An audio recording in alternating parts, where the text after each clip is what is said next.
আসসালামু আলাইকুম রহমতুল্লাহ। আমি মাওলানা আতাউল্লাহ, সিনিয়র শিক্ষক, জামিয়া দারুল উলুম চট্টগ্রাম বসুন্ধরা মাদ্রাসা। আগামী 12ই নভেম্বর রোজ বুধবার বাদ জোহর হইতে হালিশহর কে ব্লক ওয়াবদা ফিসি ফুল ফ্যাক্টরির পূর্ব পাশে গোল্ডেন কমপ্লেক্স আবাসিক এলাকায় অবস্থিত বন্দরনগরী ঐতিহ্যবাহী দ্বীনি প্রতিষ্ঠান জামিয়া দারুল উলুম চট্টগ্রাম বসুন্ধরা মাদ্রাসার বার্ষিক ওয়াজ মাহফিল ও দস্তারবন্দি সম্মেলন। উক্ত মাহফিলে প্রধান মেহমান হিসেবে উপস্থিত থাকিবেন মুজাহিদে মিল্লত, আমিরে হেফাজত আল্লামা শাহ মহিবুল্লাহ বাবনগরী সাহেব।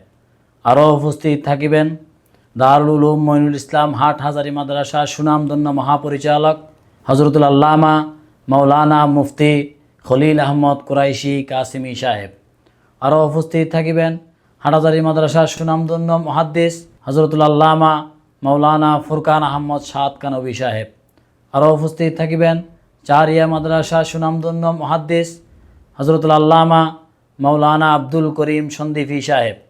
আরও উপস্থিত থাকিবেন ফিরোজশাহ বড় মাদ্রাসার সুনামধন্য মুহাদ্দিস ফিরে কামেল হজরতুল আল্লামা মাওলানা সানাউল্লাহ নদভী সাহেব। আরও দেশ বরণ্য ওলামায়ে কেরামগণের শুভ আগমন। আপনারা দলে দলে যোগদান করে উভয় জাহানের কামিয়াবি হাসিল করুন।